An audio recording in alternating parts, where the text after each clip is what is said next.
फर्जी इमाम को अभी भी नहीं जमानत मिली, आखिर क्या वजह है? मामला तो एक ही था सर, देखिए। अरे भाई बताया गलत, हमने तो पहले कहा था। ये बिल्कुल एकदम बकवास जजमेंट है, बकवास ऑर्डर है। और सुप्रीम कोर्ट ही अगले दिन दूसरे जज कुछ और करें, ये कुछ और करें, इस तरह से नहीं। हमारे यहाँ वो है कॉमन लॉ। कॉमन लॉ का मतलब है एक ही तरह का सिद्धांत सब पे लागू होगा। यहाँ पे सिद्धांत भी बदलते जा रहे हैं। दो जजों का बेंच कुछ और कर रहा है, दूसरे दो जजों का बेंच कुछ और कर रहा है। इससे बू आती है कि अंदर से कहीं ना कहीं सिस्टम सड़ चुका है। इसको ठीक और रेक्टिफाई करने की जरूरत है। और अगर आप डिफर करते हैं सिद्धांतों पे तो आपको हायर बेंच को भेजना चाहिए। मैं तो कह रहा हूँ उनके वकीलों को भी इस मैटर को हायर बेंच के सामने या उन ऑर्डर को रिकॉल करने के लिए एप्लीकेशन लगानी चाहिए, या इस मैटर को हायर बेंच को जाना चाहिए। ये क्या है आपका सिद्धांत बताओ, बेल इज रूल और जेल इज एक्सेप्शन, या कोई इंटरप्रिटेशन अपने तरीके से करता, कोई अपने तरीके से करता। Interpretation should be in the favour of the liberty and right to expression of the people of this country, citizen of this country, right to life and expression. लेकिन सर कहा गया कि अर्जी भी नहीं डाल सकते हैं, अर्जी भी नहीं लगा सकते हैं जमानत के लिए। जमानत के लिए अर्जी भी नहीं लगा सकते। उसमें तो वकील निकाल लेंगे रास्ता। That was not good. ये अच्छा नहीं था कि 1 साल तक आप नहीं कर सकते। अब तक तो ये करते थे कि जमानत नहीं होगा, अभी कोर्ट बताएगी कि कितने दिनों तक और बंद रहेंगे, आप एप्लीकेशन भी नहीं लगा सकते। इस तरह का जूरिस्प्रूडेंस इंडिपेंडेंट देश में, डेमोक्रेटिक कंट्री में, रूल ऑफ लॉ के कंट्री में फैसला करना, that is not good, totally wrong on the part of the Supreme Court of India. Sir, Gulfisha Fatima की जो तस्वीरें सामने आई हैं उसको लेकर के कपिल मिश्रा लिख रहा है कि देखिए कि एक मानसिकता के लोग हैं, कैसे दंगाइयों को सपोर्ट कर रहे हैं। अरे किया जा रहा है। अरे क्या कह रहे हैं वो बयान भी उन कुछ नहीं देता, किसी और ने दिलवा दिया होगा उससे। आप क्या है भाई, आप जिस प्रधानमंत्री को चरित्रहीन मानते थे, आज उसकी पार्टी में जाके मंत्री बैठे हो, उसकी गोद में बैठे हो। कपिल मिश्रा के बयान का क्या आधार है, क्या स्टैंड है ऐसे लोगों का?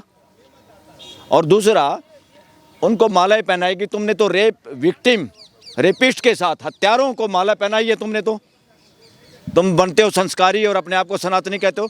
ये सनातन और हिंदुत्व की टोपी पहन रखी इन्होंने छीन के, ये कुछ भी नहीं है ऐसे, ना ये सनातनी है ना ये हिंदू हैं ऐसे लोग। और माला पहनाई, खुशी में माला पहनाई, कौन रोक सकता है? जिनके बच्चे, जिनके जिगर के टुकड़े इतने दिनों के बाद बाहर आए, अगर मैं होता तो मैं भी माला पहना देता उस मौके पे, मैं होता तो। वेलकम टू दंगाई। अरे उनके कहने से क्या होता है? ये बीजेपी में तो ज़्यादातर लोगों का कोई वो नहीं होता है, हेडक्वार्टर से आता है, किसको क्या बोलना है, आज किससे क्या बुलवाना है, इनको कुछ नहीं पता होता बेचारों को। मॉर्निंग पे डीपी कौन सी लगानी है और कौन सा स्टेटमेंट किसको देना है, ये सब तय और कहीं से होता है। ऑल आर, ये सारे के सारे राइट टू एक्सप्रेशन नहीं इन लोगों को, किसी को, ये किसी और के कहने से बोलते हैं। जब कोर्ट ने जमानत दी है या बेल दी है, तो ये जो दंगाई वर्ड का इस्तेमाल किया जा रहा है, क्या इस पर कोई कानूनी कार्रवाई की जा सकती है? नहीं, मैं तो राइट टू एक्सप्रेशन का आदमी हूँ। अरे लोगों को बोलने दो ना खुल के। किसी ने दंगाई कहा है, आप उनको कहो ना, आप उनको कहो चरित्रहीन है जो लोग, जो इस अंकिता भंडारी जैसी बेटी के लिए सीबीआई इंक्वायरी होने से बाधा बने हुए हैं, वो चरित्रहीन लोगों की पार्टी है, ऐसे बोलो आप। आपको कौन रोकेगा? अरे बोलने में क्या, राइट टू एक्सप्रेस लोगों का बोलने से नहीं। और ये डरने का कि मेरी वो वीडियो हटवा दो, मेरा नाम हटवा दो, मेरा फलाना कर दो। हाई कोर्ट और सुप्रीम कोर्ट इस तरह से बैठी है क्या? मुस्टंडों को बचाने के लिए बैठी है क्या? मैं सर अभी इंडिविजुअल साबित नहीं हुए ना, देखिए आप किसी का चरित्र कैसे हनन कर सकते हैं? किसका चरित्र हनन कर सकते हैं? शंका में अगर वो नारे लगा रहे हैं लोग और लोगों को शंका है, तो कौन बताएगा पुलिस को, कौन बताएगा कोर्ट को कि हमें इस पे शंका है? तो बताओ, उसको जवाब देना चाहिए उसको। अरे जवाब उसमें हिम्मत हो तो ये कहता, क्या नाम उसका, दुष्यंत को ये कहना चाहिए था, मैं नार्को टेस्ट के लिए तैयार हूँ, और हम स्वागत करते।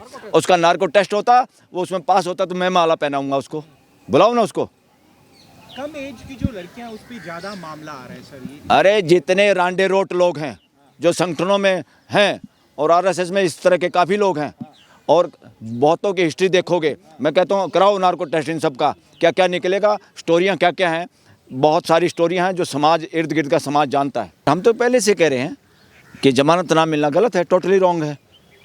इस देश के नागरिकों को आप आतंकवादी कह के, और आपके अंदर हिम्मत नहीं, अगर वो आतंकवादी होते तो आपके पास पूरी फौज है ना, इंटेलिजेंस एजेंसी है ना, उनको तो सबसे बड़ा गद्दार और देश का दुश्मन मान रहे हैं आप। तो आपकी पुलिस, आपकी इंटेलिजेंस एजेंसी क्या कर रही है? इतने दिन में भी सबूत नहीं जुटा पाए। अगर तुम 5 साल एक केस के सबूत नहीं जुटा पाए, ट्रायल नहीं शुरू कर पाए, तो तुम देश के लिए खतरनाक हो। तो देश सुरक्षित हाथों में ही नहीं है।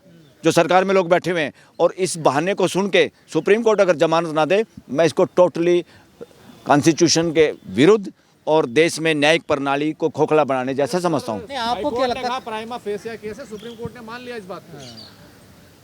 प्राइमा फेसी केस क्या होता है, उसके अंदर भी इंग्रेडिएंट्स होते हैं, यानी किस वजह से वो प्राइमा फेसी है, उन बातों पे जाया जाए तो ये कोई प्राइमा फेसी नहीं। एज पर मी, धरती का एक भी इंसान किसी भी कोने में बैठा हो, पूरी धरती के लोगों के लिए आवाज़ उठा सकता है। जिन्होंने आवाज़ उठाई हम स्वागत करते हैं उनका, और उन्होंने सही आवाज़ उठाई है।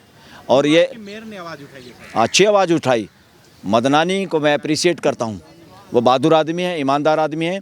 उसमें वो दम है कि वहाँ के राष्ट्रपति को, जिस राष्ट्रपति को लोग इतना वो मानते हैं, जो किसी को भी कुछ भी बोलता है, उसके सामने भी उसने बात की कि तुमने जो वेनेजुएला का राष्ट्रपति को पकड़ के लाया वो गलत है। तो ये बोलना ये छोटे जिगरे का काम नहीं है, ये ईमानदार लोग ही कर सकते हैं। सर आपको क्या लगता है, उमर खालिद को जमानत मिलेगी या नहीं मिलेगी? आपको क्या लगता है सर? आपका मिलेगी, और ये जो साल का समय है इससे पहले मिलेगी। क्या रुकावट कहाँ ये है? मैं अपना अनुभव से बता रहा हूँ, मैं कोई वो भविष्यवक्ता नहीं हूँ। जो साल का समय रखा है सुप्रीम कोर्ट ने, उससे भी पहले होगी। उमर खालिद की जमानत? यस। लेकिन कहा जा रहा है कि जो दूसरे देश के जो लोग यहाँ पर इंटरफेरेंस कर रहे हैं, उसका क्या काम यहाँ पर बीजेपी के नेता कह रहे हैं? बीजेपी के नेता क्या करें, दूसरे देश के लोग इंटरफेयर कर रहे हैं, तो बीजेपी आरएसएस क्या करी है? अमेरिका में आरएसएस के संगठन बना रहे हैं, दुनिया के देशों में है, दुनिया के देशों से पैसा ले रहे हैं। जो यहाँ के लोग वहाँ रहते हैं, वहाँ के नागरिक हैं, और चंदा दे रहे हैं आरएसएस को, उसके संगठनों को।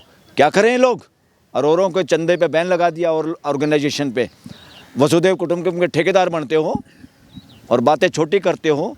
इस धरती का कोई भी आदमी एक के साथ अपराध पूरी मानवता के साथ अपराध है, अगर किसी के साथ अन्याय हो रहा तो। संगठन में है, और जिसकी वजह से वो सारे के सारे एक हैं, बचने बचाने में लगे। और लोग तो यहाँ तक भी कह रहे हैं, क्योंकि मिश्रा जो आजकल मंत्री है दिल्ली सरकार में, इसी ने दिल्ली विधानसभा के अंदर सरेआम ब्लेम विद सबूत लगाए थे प्राइम मिनिस्टर के खिलाफ कि वही किसी लड़की को के साथ उसकी ट्रोलिंग वो उसके पीछे लगा के पुलिस को कि कहाँ जा रही है ये लड़की, कहाँ नहीं जा रही। उसका नाम भी पूरे मीडिया में है, पूरे देश के सामने वो बातें हैं। तो ऐसे माहौल में प्राइम मिनिस्टर की भी डिग्निटी उसमें है, खतरे में है पूरी तरह से देश के सामने, और होनी भी चाहिए कि उससे मिल के आया है सीएम, उसके बाद उसने अपनी भाषा बदली है। जब कोर्ट ही हाई कोर्ट जैसे कि दुष्यंत गौतम या अन्य लोगों के पक्ष में बचाने की कोशिश की जाएगी, तो फिर आम लड़कियों का क्या होगा जो लगातार 100% सबसे पहले सांप नहीं, सांप की माँ को पकड़ो, ऐसा बोलते हैं, ताकि वो और अंडे ना दे। तो असल में माँ तो वही है जिसका लोग नाम ले रहे हैं, जिस पे लोग शक कर रहे हैं, और जो आगे कोई बड़ी हस्ती इसके पीछे है। प्राइम मिनिस्टर की बात कर रहे हैं आप? नहीं, वो किसकी बात कर रहे थे आप? क्या है नाम? मिस्टर गौतम। और गौतम को बचाने के लिए कौन इसमें इंटरेस्टेड होंगे? इसमें चरित्रवान लोग तो उसको बचाना नहीं चाहते होंगे, और चरित्रहीन लोग उसको बचाना चाहते होंगे। अब देखो बोलबाला किसका है, चरित्रहीनों का है या चरित्रवानों का है देश की सरकार में, सत्ता में, सिस्टम में? धामी जी बोल रहे हैं कि प्लानिंग के तहत की गई है। क्या प्लानिंग के तहत बताओ देश को? ये खाली बकवास करके एक सेंटेंस दे के धामी का पीछा नहीं छूट सकता। ये जा रहा है, हर किसी बात को कह दो ये पॉलिटिकल हो रही। अरे बताओ सबूत के साथ, ये क्या शरारत है अपोजिशन पार्टी की, ये क्या पॉलिटिक्स हो रही? वो जवाब दो देश की जनता के सामने। सीएम क्या होता है? Public servant, number 1 public servant of the state.